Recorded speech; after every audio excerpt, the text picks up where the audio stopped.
तो हमने एक रीजन तो हमने पढ़ लिया था, हैबिटेट लॉस एंड फ्रेगमेंटेशन। पहला रीजन हमने पढ़ा था habitat loss and fragmentation. Second दूसरा कारण है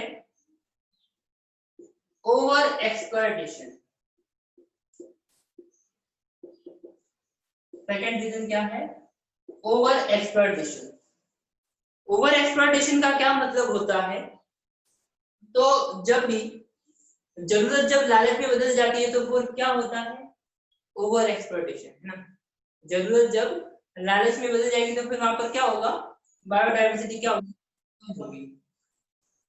तो यहाँ पर ओवर एक्सप्लॉयटेशन का मतलब क्या हुआ कि कोई भी चीज जो है वो हमने जरूरत से हमने ज्यादा वहां पर क्या यूज कर ली है, या फिर उसकी जितनी जो प्रोडक्शन कैपेसिटी थी उससे ज्यादा हमने उसको क्या कर दिया, यूज कर लिया है, तो वो क्या कहलाता है? ओवर एक्सप्लॉयटेशन कहलाता है। तो कई सारे एनिमल स्पीशीज ऐसे हैं जो ओवर एक्सप्लॉयटेशन के कारण एक्सटिंक्ट हो चुके हैं, वो अब अर्थ पर नहीं। एग्जांपल है हमारे पास स्टेलर सी काउ। काउ नहीं है, ये एक फिश है। स्टेलर सी काउ हंटिंग के कारण एक्सटिंक्ट हो गया। डोडो बर्ड, फ्लाइटलेस बर्ड का डोडो, ये भी एक्सटिंक्ट हो गया। पैसेंजर पिजन,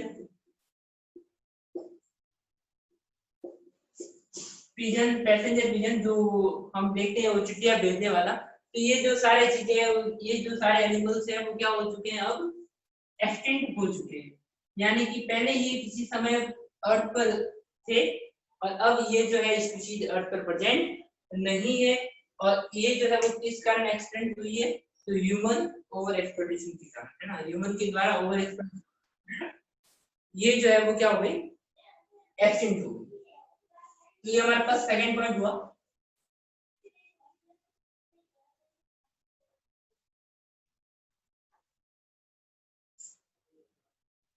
थर्ड हमारे पास रीजन है alien species invasion.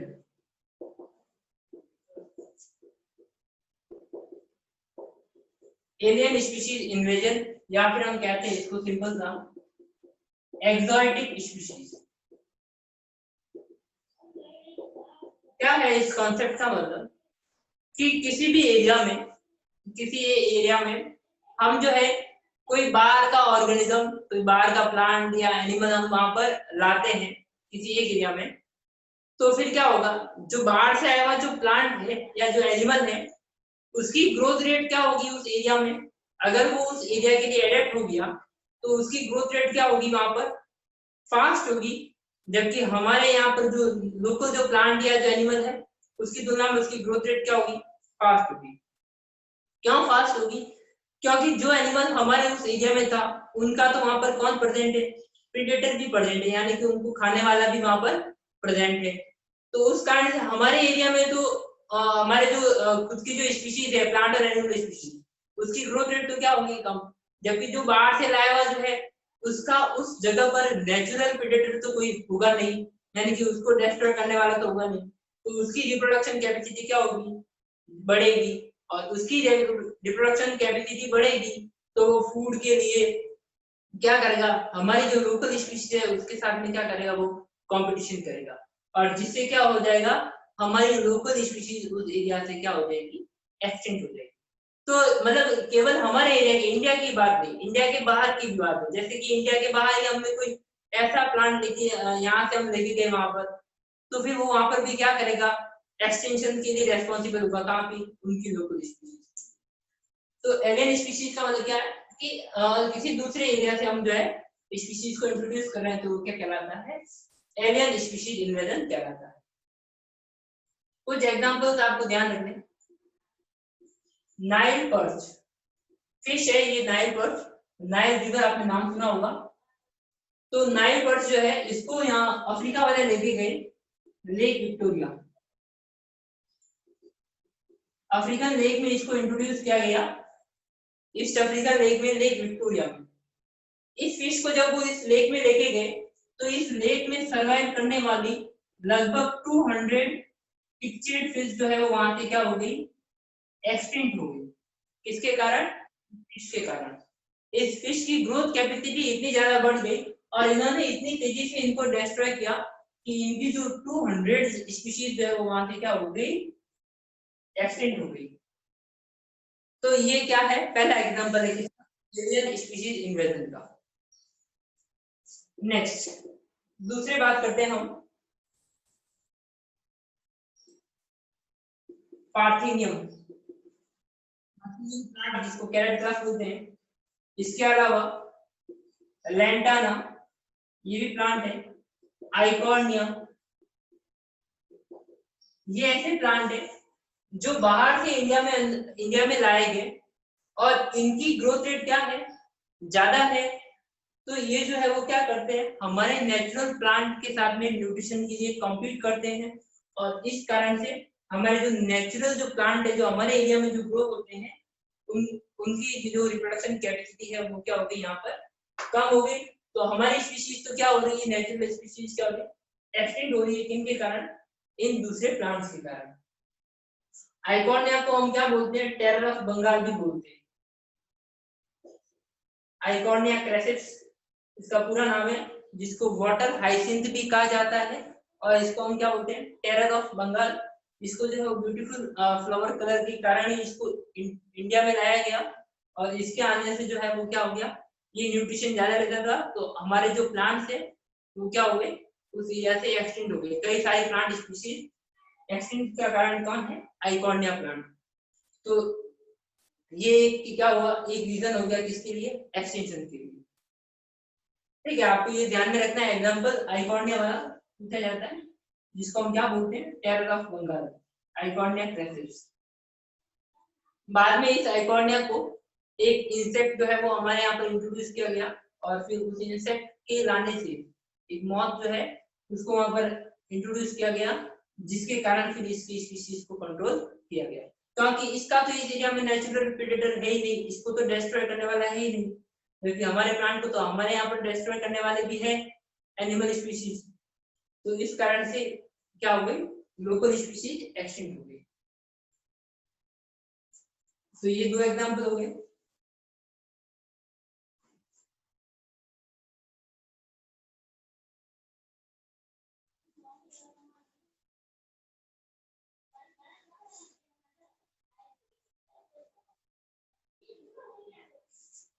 African catfish,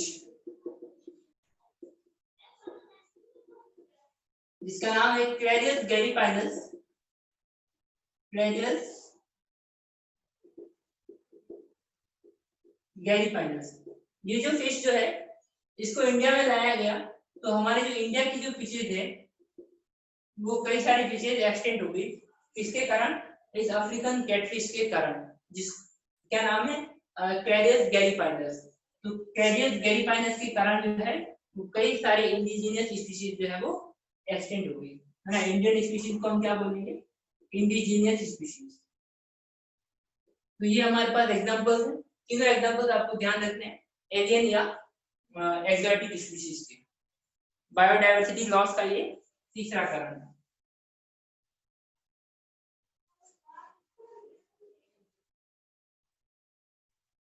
fourth reason की हम बात करते हैं, वो है को एक्सटेंशन।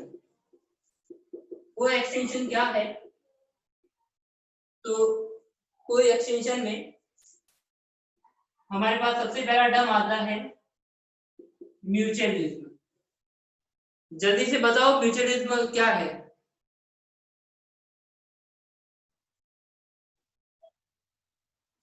कोई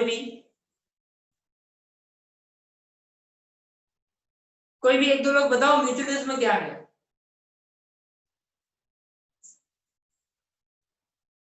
अभिषेक, आदित्य, अंकिता, अर्पिता, सायली। म्यूचुअलिज्म क्या है? कौन सा पॉपुलेशन इंटरेक्शन है?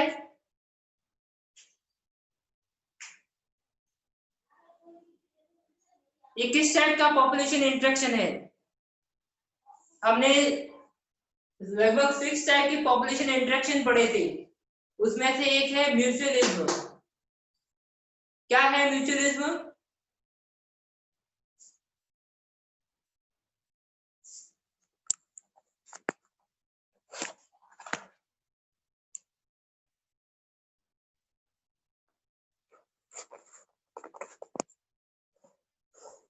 This interaction is obligatory and independent.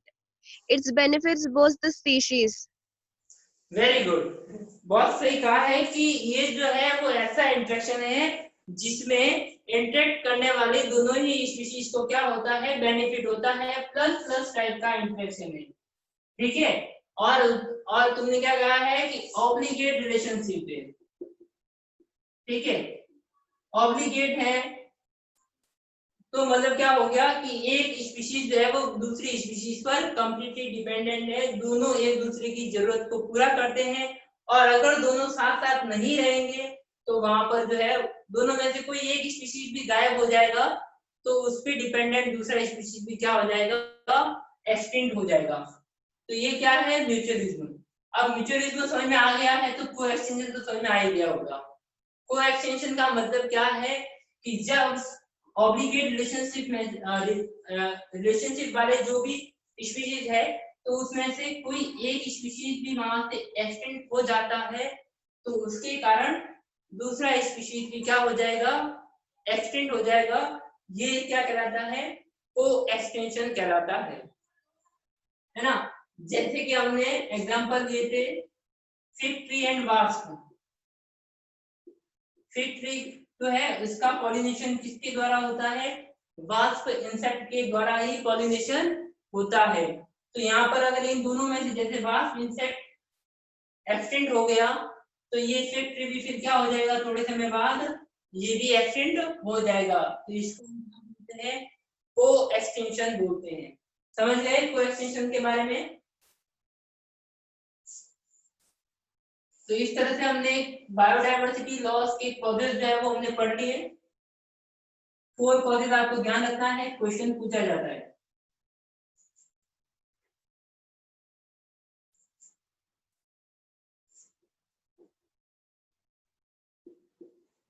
Next topic है हमारे पास कंजर्वेशन ऑफ बायोडायवर्सिटी, ठीक है, कि बायोडायवर्सिटी कंजर्वेशन, और इसमें हमें पहले पढ़ना है reasons for conservation of biodiversity. कौन कौन से कारण है जिससे हमें बायोडायवर्सिटी प्रोटेक्ट करनी चाहिए, हमें बायोडायवर्सिटी क्यों कंजर्व करनी चाहिए, कौन कौन से रीजंस है। तो हमारे पास 3 बेसिक रीजन है, जिस पहला हम लिखेंगे नैरोली यूटिलिटेरियन आर्गुमेंट्स। पहले बहुत सारे तर्क जो स्मॉल डेली लाइफ के लिए जो यूज में आते हैं, वो सारे रीजंस। तो क्या है हमें, तो फॉरेस्ट से हमें क्या क्या मिलता है, तो वुड मिलता है, फाइबर्स मिलते हैं, फूड मिलता है, मेडिसिन मिलते हैं। तो ये हमारे डेली लाइफ बेसिक जो नीड है वो कंप्लीट करने के लिए, तो ये जो है उसके लिए हमें क्या करना पड़ता है, बायोडायवर्सिटी प्रोटेक्ट करना जरूरी है। लगभग 25% जो ड्रग्स है वो हमें कहाँ से मिलते हैं, फॉरेस्ट से मिलते हैं, और ये ड्रग्स जो मिलते हैं वो लगभग 25,000 प्लांट स्पीशीज से हमें ये ड्रग्स मिलते हैं। तो पहला तो ये कारण हो गया। दूसरा हम लिखते हैं ब्रॉडली यूटिलिटेरियन आर्गुमेंट्स। तो इसमें क्या आ जाएगा कि हमारे साथ साथ दूसरे एनिमल स्पीशीज के लिए भी क्या क्या जरूरी है, तो जैसे ऑक्सीजन, ठीक है। अगर हम ब्रॉड वे में बात करें तो बायोडायवर्सिटी क्यों जरूरी है, तो एक तो हमारे पास हो गया कि ऑक्सीजन मेन फैक्टर, इसके अलावा पॉलिनेटर्स, अगर ये भी नहीं होंगे तो फिर वहां पर क्या होगी, प्लांट स्पीशीज भी नहीं रहेगी। तो हमें बायोडायवर्सिटी सिंपल वे में कहा जाए, हमें बायोडायवर्सिटी क्यों कंजर्व करनी चाहिए, तो हमारी ही जरूरतों को पूरा करने के लिए हमें बायोडायवर्सिटी को कंजर्व करना चाहिए, ठीक है ना। क्लियर सी बात है ना। एक तो हमें जिंदा रहने के लिए भी जरूरी है, और दूसरा हमारी जो बेसिक नीड जो है, जो फैसिलिटीज जो हमें मिल रही है उनके लिए भी बायोडायवर्सिटी को कंजर्व करना जरूरी है। तीसरा जो है वो क्या है, जो हमारे सिलेबस में नहीं है, एथिकल इश्यूज। सिलेबस में नहीं है इसका मतलब ह्यूमन बिहेवियर में नहीं है, एथिकल इश्यूज। एथिकल इश्यूज का मतलब क्या है कि हमें ये भी सोचना चाहिए कि हम किसी भी लिविंग को डिस्ट्रॉय कर रहे हैं तो हमें सोचना चाहिए कि वो भी लिविंग है तो हमें उसको डिस्ट्रॉय नहीं करना है, नहीं मारना है। जैसे ह्यूमन को मारने में केस होता है, तो उसी तरह से क्या है कि किसी दूसरे लिविंग को भी मारने पर क्या होना चाहिए, केस होना चाहिए, है ना। तो हमें ये भी एक रीजन है कि हमें कोई अधिकार नहीं हम किसी दूसरे लिविंग ऑर्गेनिज्म को क्या करें, डिस्ट्रॉय करें। तो वो क्या एथिकल इश्यूज, 3 बेसिक कारण है जिनके कारण हमें बायोडायवर्सिटी को कंजर्व करना चाहिए, है ना। जैसे हम स्टडी के लिए भी हम यूज करते हैं तो हमें उतना ही यूज करना चाहिए जितना की जरूरत हो। और ऐसा गवर्नमेंट ने अभी काफी सारे एनिमल स्पीशीज पर जो है वो रिसर्च भी बैन कर रखा है, ये एक्सटेंशन का भी कारण है, ये भी एक। हमारे पास 2 मेथड है कंजर्वेशन ऑफ बायोडायवर्सिटी के। पहला मेथड है in situ conservation. Examination point of view से इंपॉर्टेंट है। इन सिटू कंजर्वेशन क्या है, बायोडायवर्सिटी कंजर्वेशन के 2 मेथड है। पहला है in situ conservation. In situ conservation method क्या है, तो जैसे किसी को कोई बाहर से, जैसे कोई अभी चाइना से या ऑस्ट्रेलिया से कोई आया है, तो हम क्या करते हैं, उसको होम आइसोलेशन करते हैं, उसको अपने ही घर में क्या करते हैं, आइसोलेट करते हैं, ताकि वो दूसरों के कांटेक्ट में ना आए और कोरोना वायरस ना फैले, है ना। तो हम दूसरों को क्या कर रहे हैं, वायरस से बचा रहे हैं, ठीक है। और उसको कहां पर आइसोलेट किया गया है, उसी के घर में उसको आइसोलेट कर रखा है ना, होम क्वारंटाइन। तो उसी तरह से इन सिटू कंजर्वेशन क्या है कि किसी भी एनिमल या प्लांट स्पीशीज को उसी के नेचुरल एनवायरनमेंट में, जिस जगह पर वो रहता है उसी एनवायरनमेंट में उसको प्रोटेक्ट करना, उसकी स्पेशल केयर करना, क्या कहलाता है, इन सिटू कंजर्वेशन कहलाता है। तो हम क्या कहेंगे इसमें कि किसी भी एनिमल या प्लांट स्पीशीज को उसके नेचुरल हैबिटेट में कंजर्व करना क्या कहलाता है, इन सिटू कंजर्वेशन कहलाता है।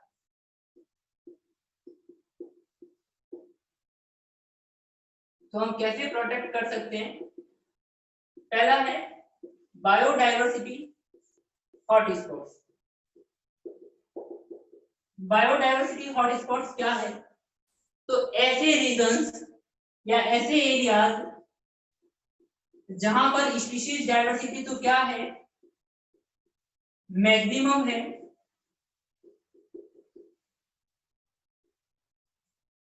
ऐसे एरियाज जहां पर स्पीशीज डायवर्सिटी क्या है, मैक्सिमम है, और वहां पर स्पीशीज डायवर्सिटी मैक्सिमम होने के साथ साथ उन एरियाज में एंडेमिक स्पीशीज भी कई सारी प्रेजेंट होती है, वो रीजन्स क्या कहलाते हैं, बायोडायवर्सिटी हॉटस्पॉट्स कहलाते हैं। और ये कैसे हैं, तो प्रोटेक्टेड एरियाज यानी कि नेचुरल हैबिटेट में ही क्या किया जाता है, कंजर्व किया जाता है। कई सारे एनिमल और प्लांट स्पीशीज है जिनको हम किसमें कंजर्व करते हैं, उनके नेचुरल हैबिटेट में। और ऐसे नेचुरल हैबिटेट्स जिनमें स्पीशीज डायवर्सिटी मैक्सिमम हो, एंडेमिक स्पीशीज भी वहां पर काफी प्रेजेंट हो, तो उन एरियाज को हम क्या बोलते हैं, बायोडायवर्सिटी हॉटस्पॉट्स कहेंगे। समझ गए ना, ऐसे एरियाज जहां पर स्पीशीज डायवर्सिटी मैक्सिमम है, एंडेमिक स्पीशीज भी प्रेजेंट होती है, उन एरियाज को हम क्या बोलते हैं, biodiversity hotspots. India total world में जो है वो लगभग कितने बायोडायवर्सिटी हॉटस्पॉट्स है, तो 34 बायोडायवर्सिटी हॉटस्पॉट्स है। और इंडिया में जो है वो 3 बायोडायवर्सिटी हॉटस्पॉट्स है, ठीक है। इंडिया में 3 बायोडायवर्सिटी हॉटस्पॉट्स है और वर्ल्ड में 34 बायोडायवर्सिटी हॉटस्पॉट्स है। अब एंडेमिक स्पीशीज क्या होती है, तो ऐसी स्पीशीज जो किसी एक एरिया में, पर्टिकुलर एरिया में ही पाई जाती है, सभी एरियाज में नहीं पाई जाती है, उन स्पीशीज को हम क्या बोलते हैं, एंडेमिक स्पीशीज बोलते हैं। जैसे कंगारू इन ऑस्ट्रेलिया, कंगारू जो है वो ऑस्ट्रेलिया में ही पाए जाते हैं, दूसरे नेचुरल हैबिटेट्स में नहीं पाए जाते, तो वो क्या कहलाता है, एंडेमिक स्पीशीज कहलाती है। जो किसी एक पर्टिकुलर एरिया में ही पाए जाते हैं, सभी जगहों पर नहीं पाई जाती है, ऐसी स्पीशीज को हम क्या बोलते हैं, एंडेमिक स्पीशीज बोलते हैं। तो एंडेमिक स्पीशीज की संख्या भी कहाँ ज्यादा होती है, बायोडायवर्सिटी हॉटस्पॉट्स में। ये जो है वो वर्ल्ड लैंड एरिया का 2% से भी कम एरिया कवर करते हैं, लेकिन बायोडायवर्सिटी प्रोटेक्शन में इनका मेजर रोल है बायोडायवर्सिटी हॉटस्पॉट्स का। ठीक है, संख्या आपको ध्यान रखनी है, 34 हॉटस्पॉट्स वर्ल्ड में और 3 हॉटस्पॉट्स कहाँ पर है, इंडिया में।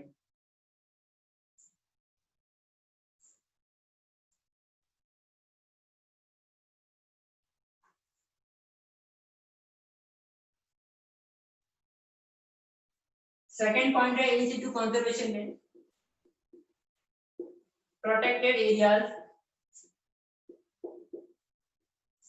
जैसे नेशनल पार्क्स,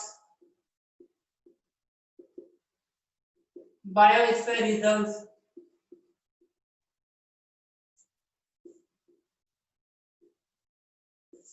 और वाइल्ड लाइफ सेंचुरीज।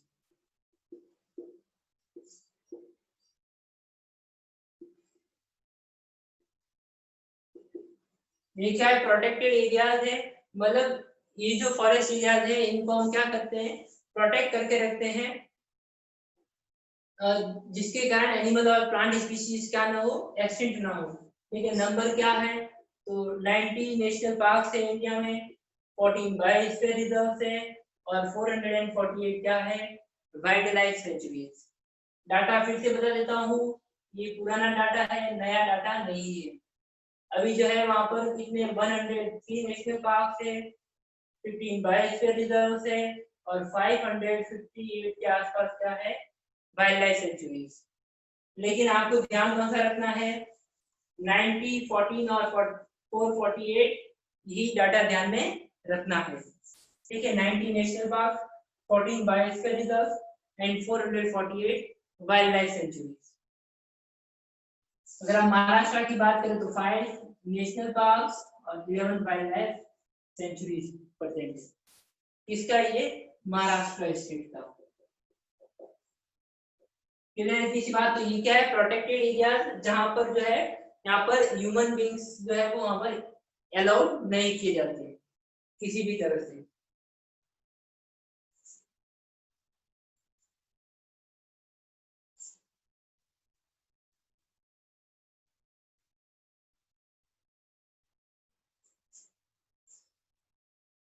तो ये हमारे पास दो इंस्टीट्यूट कंजर्वेशन, ये हमारा इंस्टीट्यूट कंजर्वेशन हो गया। इसमें पहला तो हमने क्या पढ़ा है, बायोडायवर्सिटी हॉटस्पॉट्स, दूसरा हमने क्या पढ़ा है, प्रोटेक्टेड एरियाज, और थर्ड हम पढ़ने जा रहे हैं वो है सेक्रेड ग्रुप्स।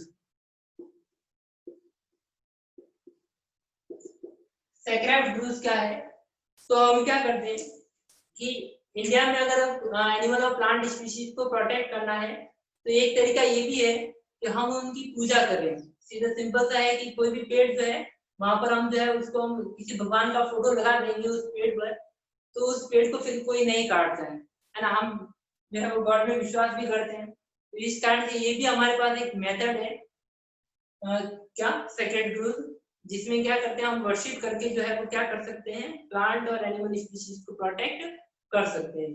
ठीक है ना, कई सारे एनिमल, हर हमारे हर देवता के साथ में कोई ना कोई एनिमल जुड़ा हुआ है, इस तरह से भी हम क्या कर सकते हैं, प्रोटेक्ट कर सकते हैं। और इनके प्रोटेक्शन के लिए कौन रेस्पॉन्सिबल रहता है, तो ट्राइबल कम्युनिटीज जो होती है वो ये इनके प्रोटेक्शन के लिए रेस्पॉन्सिबल है। कहाँ कहाँ पर ऐसा होता है, कौन कौन से जगह जो है वो सेक्रेड ग्रुप में आती है, तो खासी है जैंता हिल्स, ये आपको नाम सारे ध्यान रखने हैं, खासी है जैंता हिल्स मेघालय।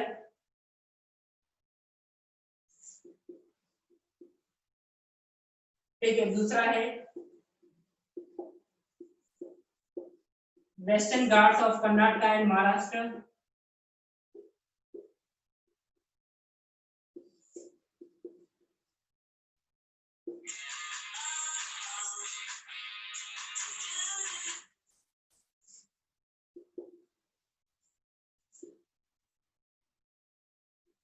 महाराष्ट्र। तीसरा है Aravalli hills of Rajasthan, Aravalli hills of Rajasthan. सारी जगह आपको ध्यान रखनी है ये। Surguja, Chanda and Bastar areas of Madhya Pradesh.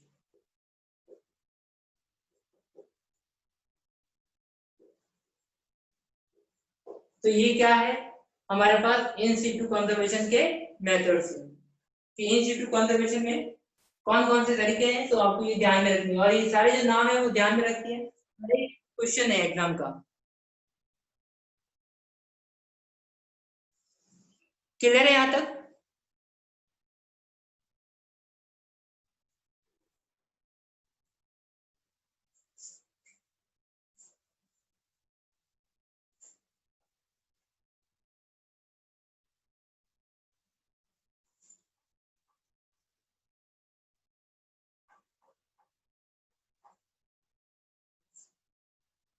Next type का हम कंजर्वेशन पढ़ते हैं, एक्स सिटू कंजर्वेशन।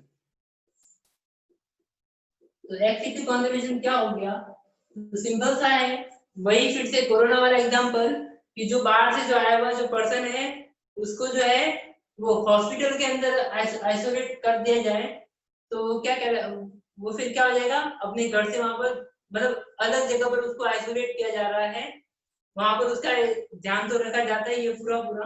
तो उसी तरह से क्या है एक्स सिटू कंजर्वेशन में क्या है, प्लांट और एनिमल स्पीशीज को उनके नेचुरल हैबिटेट्स से अलग जगहों पर जो है वो उनको क्या किया जाता है, प्रोटेक्ट किया जाता है, जहां पर उनकी जो है वो स्पेशल केयर की जाती है। ऐसे प्रोटेक्टेड एरियाज जो है वो किस में आते हैं, या वो कंजर्वेशन क्या कहलाता है, एक्स सिटू कंजर्वेशन कहलाता है। तो प्रोटेक्शन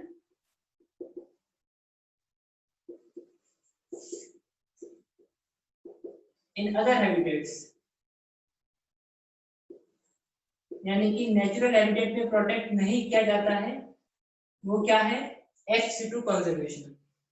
एक्स सिटू कंजर्वेशन में क्या क्या चीजें आती है, तो बॉटेनिकल गार्डन्स, बॉटेनिकल गार्डन्स में प्लांट्स को जो है वो क्या किया जाता है, वहां पर प्रोटेक्ट किया जाता है।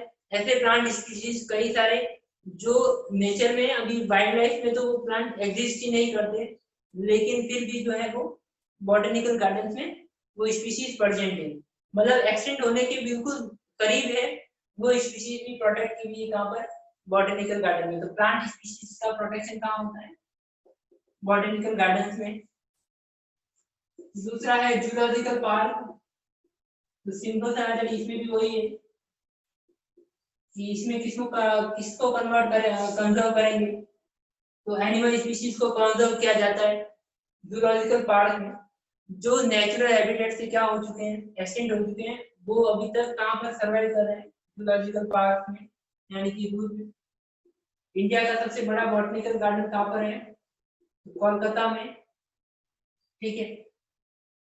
ये तो जूलॉजिकल पार्क हो गया। नेक्स्ट इंपॉर्टेंट है cryo preservation. Competitive exam point of view से क्रायो प्रिजर्वेशन पॉइंट इंपॉर्टेंट है। क्रायो प्रिजर्वेशन क्या होता है, तो एक ऐसा मेथड है जिसमें प्लांट के सीड को, एनिमल स्पर्म को या गैमेट्स को जो है वो क्या कर दिया जाता है, कंजर्व करके रखा जाता है स्पेशल कंडीशन में, उसको हम क्या बोलते हैं, क्रायो प्रिजर्वेशन।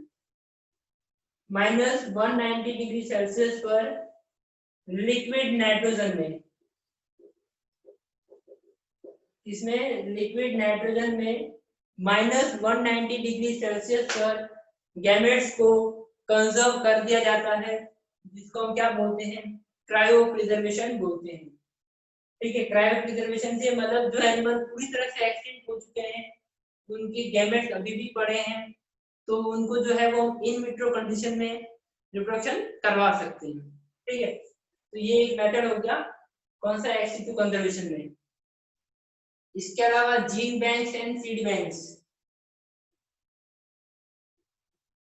और सीड बैंक्स, प्लांट से एक्सटिंक्ट हो गए लेकिन सीड्स जो है वो अभी तक भी हमारे पास है, तो ये भी एक मेथड है कि हम उस प्लांट को वापस ग्रो भी करवा सकते हैं।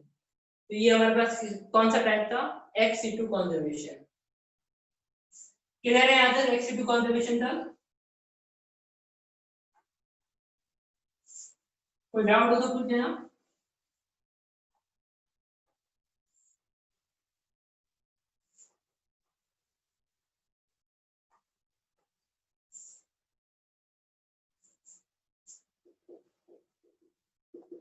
नेक्स्ट टॉपिक है बायोडायवर्सिटी एक्ट्स।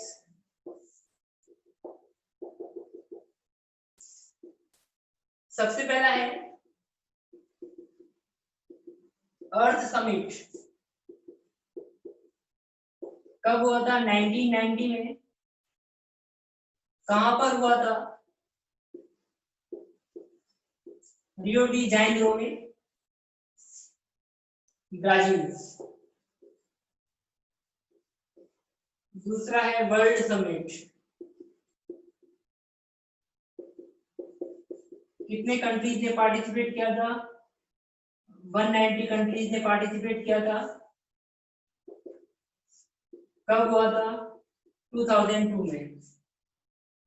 तो ये जो दो क्या है, अर्थ समिट और वर्ल्ड समिट, क्या है तो बायोडायवर्सिटी कंजर्वेशन के लिए पूरे वर्ल्ड ने जो है वो क्या रखे थे, मीटिंग्स रखे थे कि हम जो है वो आने वाले टाइम में बायोडायवर्सिटी को कैसे प्रोटेक्ट कर सकते हैं। ठीक है, तो उसके लिए कुछ स्ट्रिक्ट रूल्स जो है वो बनाए गए थे। सबसे पहला जो हुआ था अर्थ समिट, वो कहां पर हुआ था? रियो डी जेनेरियो, ब्राजील में हुआ था। ईयर आप देख लेना 1998। और दूसरा वर्ल्ड समिट जो है 190 कंट्रीज ने पार्टिसिपेट किया था ईयर 2002 में। ये वर्ल्ड समिट हुआ था। कहां पर हुआ था? ये जोहानिसबर्ग, जोहानिसबर्ग साउथ अफ्रीका। ठीक है, ये साउथ अफ्रीका में हुआ था, जोहानिसबर्ग साउथ अफ्रीका में। जिसमें भी कितने कंट्रीज ने पार्टिसिपेट किया था? 190 कंट्रीज ने। और इसलिए कि हमें बायोडायवर्सिटी को प्रोटेक्ट करना है और किस लेवल तक हम प्रोटेक्ट कर सकते हैं, तो इसके लिए कुछ रूल्स बनाए गए थे इन मीटिंग्स में। आपको ध्यान रखने हैं। 2008 का क्वेश्चन है, वर्ल्ड समिट आ चुका है तो अब भी आ सकता है ना। ये आईटीएमटी में आ चुका है। वर्ल्ड समिट कब कहाँ हुआ था? तो दोनों ही ध्यान रखने हैं, अर्थ समिट और वर्ल्ड समिट। इसके अलावा इंडिया में क्या क्या चीजें हैं बायोडायवर्सिटी प्रोटेक्शन के लिए? तो एक तो national biodiversity authority,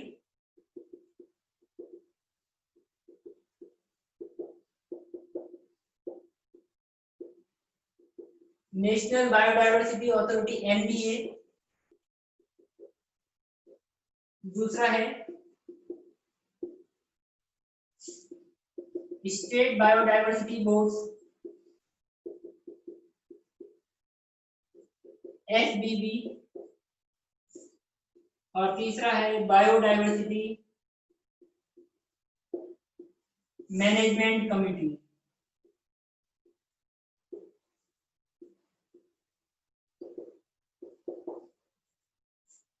biodiversity management committee.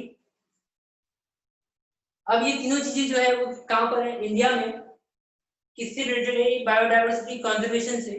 कि नेशनल बायोडायवर्सिटी अथॉरिटी जो है वो नेशनल लेवल पे वर्क करता है इसके लिए, बायोडायवर्सिटी प्रोटेक्शन के लिए।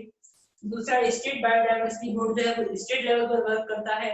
और biodiversity management community local areas में बायोडायवर्सिटी प्रोटेक्शन के लिए जो पीपल की जो कुछ लोगों का जो ग्रुप होता है, ठीक है, तो वो क्या करते हैं? बायोडायवर्सिटी प्रोटेक्शन का ध्यान रखते हैं ना। डिफॉरेस्टेशन का या एनिमल हंटिंग का वगैरह इन सब का मैनेजमेंट जो है वो इनके द्वारा किया जाता है, तो इन कम्युनिटीज के द्वारा किया जाता है।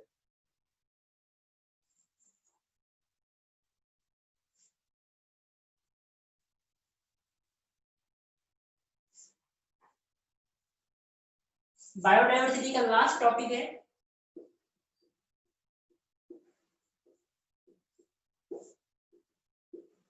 आपने नाम सुना होगा रेड डाटा बुक का। ठीक है, रेड डाटा बुक क्या है? तो एक ऐसी बुक है जिसमें क्या किया जाता है, रेड लिस्ट भी बोलते हैं इसको। रेड डाटा बुक जो है ये ऐसी बुक है जिसमें क्या किया जाता है, तो एंडेंजर्ड प्लांट और एनिमल स्पीशीज का डाटा जो है वो क्या किया जाता है, लिखा जाता है कि कौन से प्लांट स्पीशीज जो है वो एंडेंजर्ड है, यानी कि जो प्रोटेक्शन की जरूरत है, तो वो जो है उनकी कैटेगरी किसमें, उनको किसमें मेंशन किया जाता है, रेड डाटा बुक में। इसका जो है इसका मैनेजमेंट भी किसके द्वारा होता है, IUCN के द्वारा, international union for conservation of nature and natural resources, है ना। अगर ऑप्शन में नेचुरल रिसोर्सेज भी आता है तो आप नेचर एंड नेचुरल रिसोर्सेज वाला करेक्ट करोगे, और नेचुरल रिसोर्सेज नहीं आता है तो international union for conservation of nature. ठीक है, तो IUCN ही किसको मेंटेन करता है, रेड डाटा बुक को, जिसमें conservation of plant and animal species, जो एनिमल स्पीशीज जिनको कंजर्वेशन की जरूरत है उनको जो है वो इस बुक में मेंटेन किया जाता है। अब आपको कुछ टर्म्स है जो ध्यान में रखनी है। पहली चीज है एक्सटिंक्ट किसे कहते हैं, तो वो स्पीशीज, वो एनिमल या प्लांट स्पीशीज जो नेचुरल एनवायरनमेंट में प्रेजेंट नहीं है, जो अर्थ पर प्रेजेंट नहीं है उसका कोई भी लिविंग मेंबर, तो उसे हम क्या कहेंगे, एक्सटिंक्ट स्पीशीज कहेंगे। जैसे आपको मालूम है डायनासोर्स, है ना, डायनासोर्स जो है वो यहाँ से एक्सटिंक्ट हो चुके हैं। कौन से पीरियड में आए थे डायनासोर्स, तो आपको मालूम है जुरासिक पीरियड में, है ना।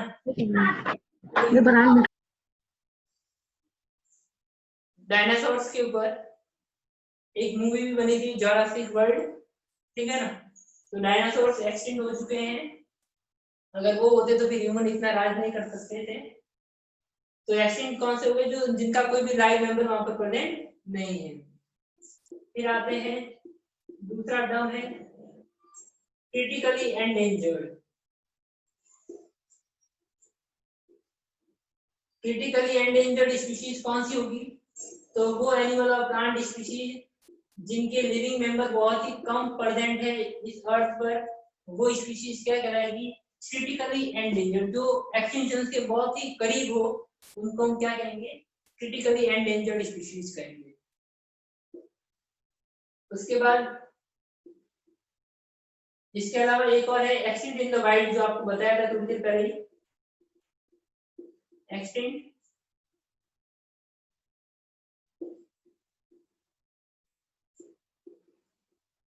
एक्सटिंक्ट इन द वाइल्ड, यानी कि जो वाइल्ड, जो नेचुरल हैबिटेट में एक्सटिंक्ट हो चुके हैं लेकिन जू वगैरह में मेंटेन है, तो उनको हम कौन सी कैटेगरी में डालेंगे, इन द वाइल्ड। फिर आता है क्रिटिकल एंडेंजर्ड, उसके बाद आएंगे एंडेंजर्ड स्पीशीज जिनकी पिछले 10 इयर्स में लगभग 70% तक एक्सटिंक्ट हो चुकी है स्पीशीज। पिछले 10 इयर्स में 50 to 70% का एक्सटेंशन हो चुका हो 10 इयर्स में, लास्ट 10 इयर्स में, उनको कौन सी कैटेगरी में रखा गया है, एंडेंजर्ड कैटेगरी में रखा गया है। उसके बाद आते हैं वल्नरेबल स्पीशीज। तो वल्नरेबल स्पीशीज कौन सी होगी, तो जिनका 30 से 50% तक एक्सटेंशन हो चुका हो पिछले 10 इयर्स में, उनको किस में रखा गया है, वल्नरेबल स्पीशीज कहा गया है। तो ये कुछ कैटेगरीज है जो आपको ध्यान में रखनी है। ठीक है, तो इस तरह से बायोडायवर्सिटी वो खत्म हुआ है। आपको कोई डाउट हो तो पूछ लो। आज जो हमने पढ़ा है उसमें इंपॉर्टेंट क्वेश्चन था conservation of biodiversity, in situ conservation, ex situ conservation. Competitive point of view से भी बताया है और आपको बेसिक मेथड भी बताया है।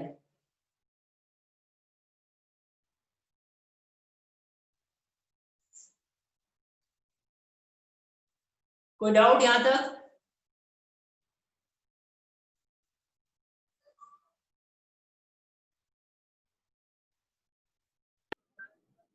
बायोडायवर्सिटी चैप्टर पूरा हो चुका है।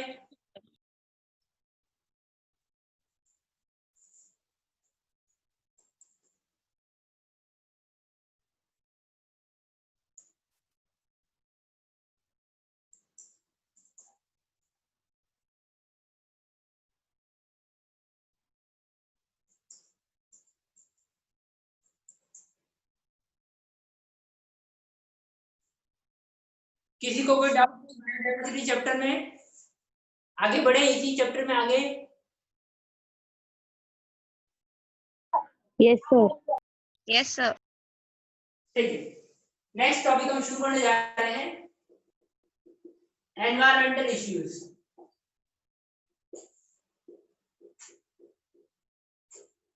ठीक है, एनवायरमेंटल इश्यूज सबसे पहले तो आप लिख लेना, अभी डेट्स में यहाँ पर लिख रहा हूँ जो आपको आज से ही याद करनी है। जब तक चैप्टर पूरा होता है तब तक उन डेट्स को अच्छे से याद ध्यान रखोगे, क्योंकि कंपटीशन में डेट से क्वेश्चन आएगा, ठीक है ना। तो आप पहले ये लिख लो, फिर आगे पढ़ेंगे। एनवायरमेंट प्रोटेक्शन एक्ट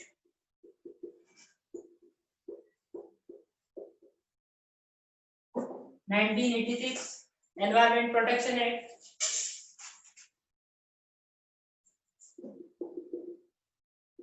दूसरा air pollution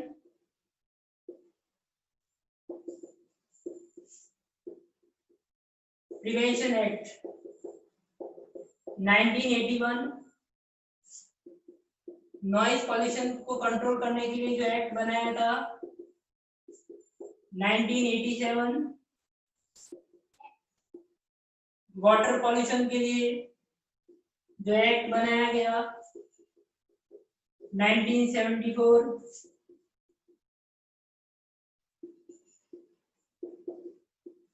Montreal protocol 1987, joint forest management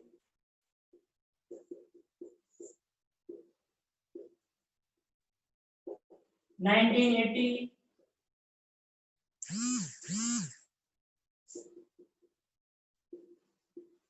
Amrita Devi Bishnoi का जो इंसिडेंट है वो कब हुआ था 1731 में। सारे ईयर्स आपको ध्यान में रखने हैं।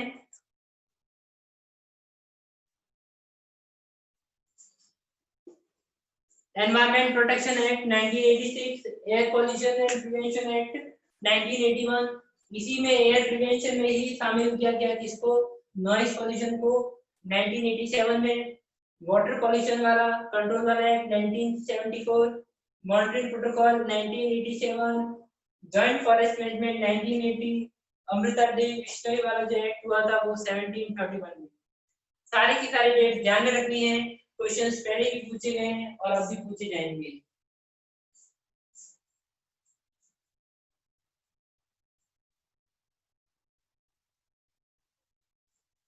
ठीक है ना, स्क्रीनशॉट ले लिया होगा आपने।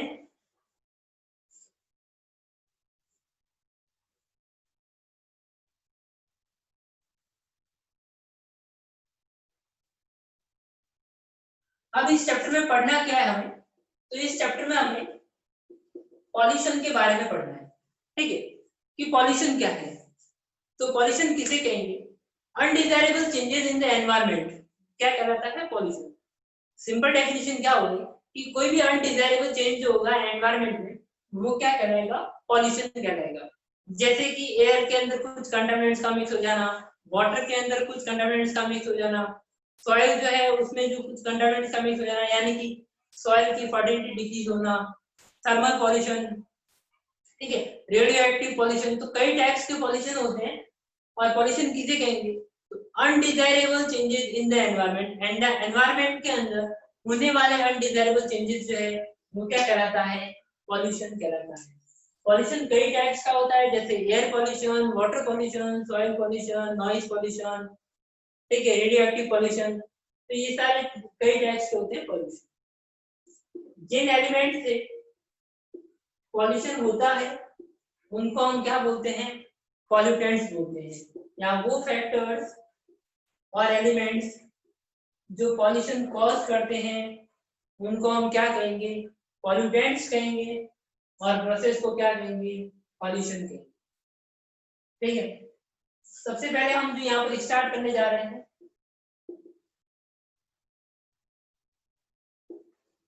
वो है वाटर पॉल्यूशन। बहुत सिंपल टॉपिक है वाटर पॉल्यूशन क्या है। तो आपको सिंपल सा मालूम है कि वाटर पॉल्यूशन का मतलब क्या हो जाएगा कि वाटर के अंदर जो प्योर वाटर है उसमें कुछ कंटामिनेंट्स का मिक्स हो जाना। अब कंटामिनेंट्स क्या क्या हो सकता है, तो डोमेस्टिक सीवेज हो सकता है, यानी कि जो घरों का जो वेस्ट है वो हो सकता है, केमिकल फैक्ट्रीज से जो है वो केमिकल्स रिलीज हो रहे हैं, या फिर जो है वो कुछ ड्रग्स वगैरह जो है वो मिक्स हो रहे हैं, इसके अलावा एग्रीकल्चर वेस्ट से पेस्टिसाइड, इंसेक्टिसाइड्स वो जो वाटर में मिक्स हो रहे हैं, ठीक है। तो वाटर पॉल्यूशन क्या हो गया कि वाटर में कुछ कंटामिनेंट्स का ऐड होना, जैसे सीवेज हो गया, ठीक है, हॉस्पिटल वेस्टेज हो गया, इंडस्ट्री एफ्लुएंट्स हो गया, इंडस्ट्रियल वेस्ट, ये सारे जो है वो किसके क्या करते हैं, तो वाटर पॉल्यूशन कॉज करते हैं। डोमेस्टिक वेस्ट, ठीक है, इंडस्ट्रियल वेस्ट, एग्रीकल्चर वेस्ट, जो भी वाटर के साथ मिक्स हो रहा है, ठीक है, और वो वाटर जो है फिर क्या हो जाता है, इनके मिक्स होने से हम फिर उसको ड्रिंकिंग वाटर के रूप में हम इसको यूज नहीं कर सकते, तो वो क्या कहलाएगा, वाटर पॉल्यूशन कहलाएगा, ठीक है। जिससे ये जो है वाटर में मिक्स होंगे तो वाटर में कई सारी क्या होगी, डिजीज होगी, वाटर से उससे भी कई सारी डिजीज जो है वो डेवलप होगी, और कई सारी डिजीज होगी तो ह्यूमन बीइंग के लिए भी हार्मफुल है, साथ साथ दूसरे एनिमल स्पीशीज और प्लांट स्पीशीज के लिए भी क्या है, हार्मफुल है। तो इससे फिर क्या होगा, बायोडायवर्सिटी भी क्या होगी, कम होगी, ठीक है। एक बायोडायवर्सिटी का एक पॉइंट रह गया, चलिए याद आ गया, एक पॉइंट रह गया था बायोडायवर्सिटी का, कि इंडिया का जो वर्ल्ड में जो कितना एरिया कवर करता है, 2.4%, जबकि बायोडायवर्सिटी कंट्रीब्यूशन कितना है इंडिया का, 8.1%, है ना। ये पॉइंट रह गया था डाटा में, अभी याद आया तो आप ध्यान में रखिए, ठीक है। इंडिया में एरिया तो कम ही कवर कर रहा है वर्ल्ड का, लेकिन बायोडायवर्सिटी कंट्रीब्यूशन अच्छा है, इसलिए टॉप 10 या 12 टॉप 12 कंट्रीज में इंडिया का भी नाम आता है, ठीक है, बायोडायवर्सिटी में। और क्यों आता है, क्योंकि हमारा जो इंडिया जो है वो भी क्या है, इक्वेटर रीजन पर प्रेजेंट है। इंडिया का काफी सारा रीजन जो है वो इक्वेटर पर है, इस कारण से हमारे यहाँ पर भी बायोडायवर्सिटी क्या है, ज्यादा है, ठीक है। फिर से आ जाते हैं वाटर पॉल्यूशन पर। तो ये तो हो गए वाटर पॉल्यूशन की कॉजेस, कि किन किन कारणों से वाटर पॉल्यूशन होता है, और फिर इसका इम्पैक्ट क्या है, तो अभी समझ गए हम इम्पैक्ट के बारे में, कि डिजीज होगी, ठीक है, डिजीज होगी तो अल्टीमेटली क्या हो जाएगा, वहां पर बायोडायवर्सिटी भी क्या होगी, कम होगी। ये बहुत सिंपल है, वाटर पॉल्यूशन, एयर पॉल्यूशन, इनसे केवल ज्यादा ध्यान, सिंपल है, कुछ भी लिख सकते हो इसमें, पहले से भी पढ़ा हुआ है 9th 10th का।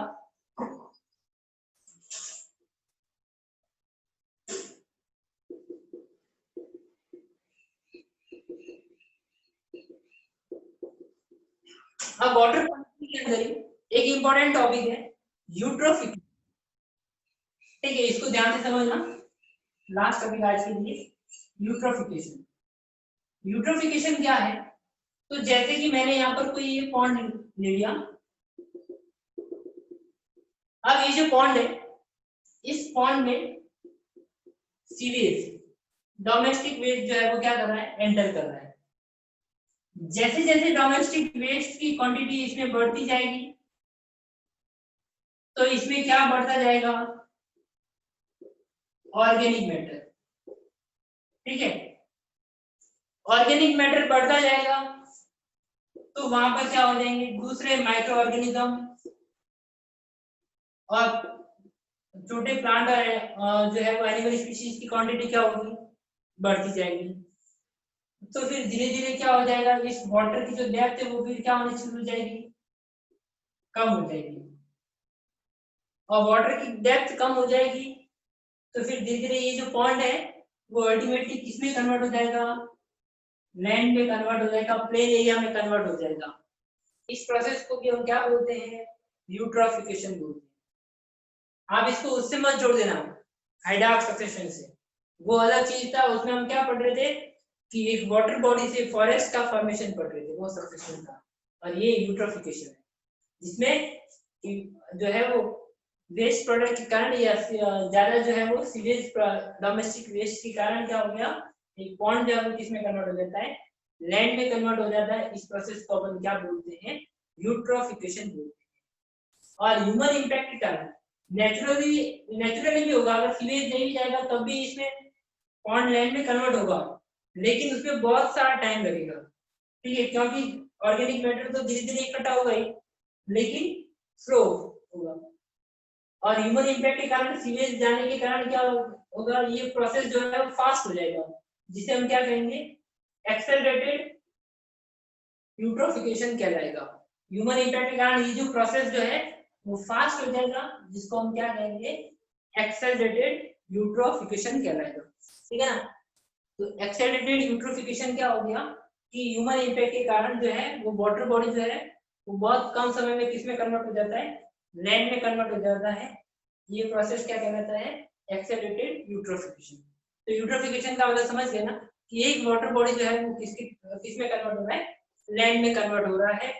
क्यों, क्योंकि वहां पर डोमेस्टिक सीवेज एंटर कर रहा है, जिसमें क्या होगा, ऑर्गेनिक मैटर होगा। ऑर्गेनिक मैटर होगा तो माइक्रो ऑर्गेनिजम्स वहां पर बढ़ते जाएंगे, धीरे धीरे उनकी डेथ होगी तो वो बॉटम पर जमा होते जाएंगे और अल्टीमेटली फिर वो किस में कन्वर्ट हो जाएगा, लैंड में कन्वर्ट हो जाएगा। इसी से रिलेटेड एक और टर्म है biological oxygen demand, BOD. BOD क्या है, तो 1 लीटर ऑर्गेनिक मैटर को कंज्यूम करने के लिए जितनी ऑक्सीजन की जरूरत होती है उसको हम क्या बोलते हैं, बायोलॉजिकल ऑक्सीजन डिमांड। समझ गए ना कि 1 लीटर ऑर्गेनिक मैटर को के कंजप्शन के लिए जितनी ऑक्सीजन की रिक्वायरमेंट होती है उसको हम क्या कहेंगे, बायोलॉजिकल ऑक्सीजन डिमांड। बीओडी क्या हो गया, 1 लीटर ऑर्गेनिक मैटर की कंजप्शन के लिए ऑक्सीजन रिक्वायरमेंट। ठीक है, तो आपको इतना ध्यान रखना है। आज का होमवर्क ले लो अभी, बाकी नेक्स्ट क्लास में पढ़ेंगे।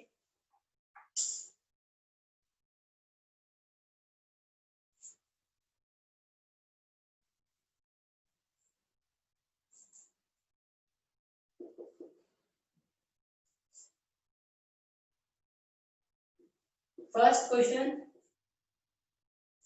Conservation of biodiversity.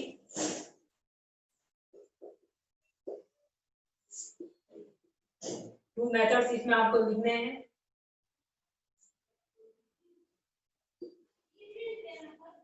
causes of biodiversity loss,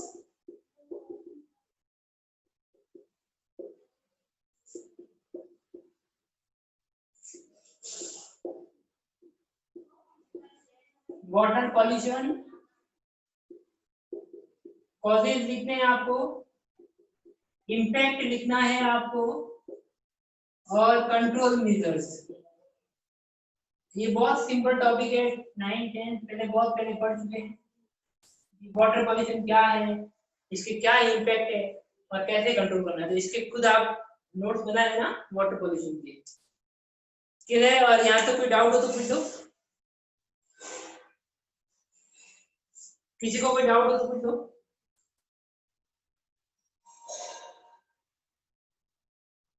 okay, thank you. Thank you, sir. Thank you, sir.